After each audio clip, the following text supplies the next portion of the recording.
Hi, it's a little housekeeping video to tell you that the HopePunk Book Club is returning for Season 2. If you want to know what the hell I'm talking about, stay here. If you want to get right to dates, times, and deadlines, here's the timestamp you're looking for. The HopePunk Book Club is not about hope. HopePunk as a genre, coined by Alexandra Rowland, presents a worldview that the fight to build positive social systems is a fight worth fighting. That no matter how dark things get, we don't resign to the doom. It tells us everything is terrible is a useless emotion and that genuine caring is cool. As someone whose entire internet presence was once built on vote, organize, together we can make things better, I went through a crisis of faith as no matter how much I or anybody else did these things, the world kept getting worse. I started to see the future as a long, slow tumble into a pit of despair. When author and climate researcher Sarah Jaquette Ray asked me the question, what would it take to make the future desirable?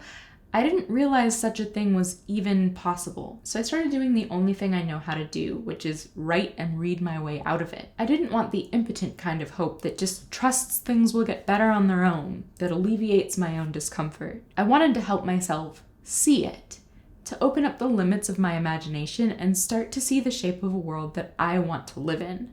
The kind of world that I'd like to make real. The theme of Season 2 is extremely online. There's this mixture of relief and despair that I've been feeling as all of the social internet collapses into one shitty singularity. What happens to my career and my communities if the platforms and relationships that I've built on Twitter disappear? What if all my freelance clients replace me with AI? What if I delete my accounts, change my name, and start a new life? What I haven't figured out yet is what, if any of this, is worth saving. And how do we make the future of the social internet, how we use it, what we trade for our participation in it, how we build and maintain communities on it, how do we make all of that desirable? Not in like a take a break girl, log off once a week kind of way, in a big, broad, structural way. So starting September 15th, we'll be reading Hello World by Hannah Fry with guest host Jazza John. Jazza and I have talked a lot about our position as small, old school YouTubers and how we balance knowing what we should do for growth and relevance with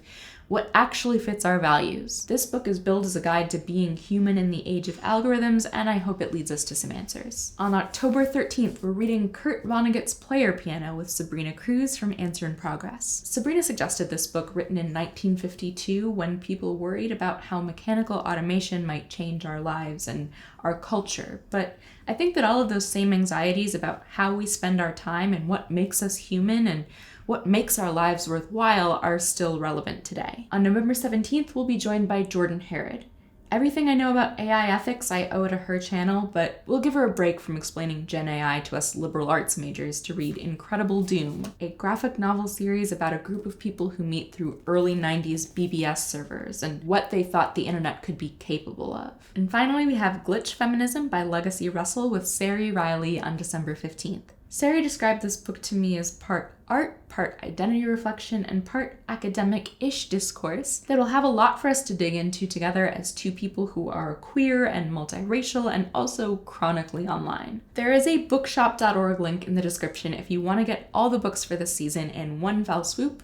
It is an affiliate link for which I get a small commission on your purchase, but I would be just as thrilled if you picked these up at your local library or independent bookstore. If you would like reminders about the books and the live stream times to be emailed to you, you can get those on Patreon. Patreon now allows you to sign up to follow a creator without pledging. You'll just get emails about all their free posts. So I will be sending updates there, but you do not have to spend money to get them. Oh, and last bit of info dump, there will be a bonus episode of the HopePunk Book Club that I am doing in collaboration with Fandom Forward at the end of the year. So if you want to get more information on that and vote on the book we'll be reading with Fandom Forward, that'll be a free post on Patreon as well. I can't wait to read and talk and imagine a better future with all of you. See you soon. Bye.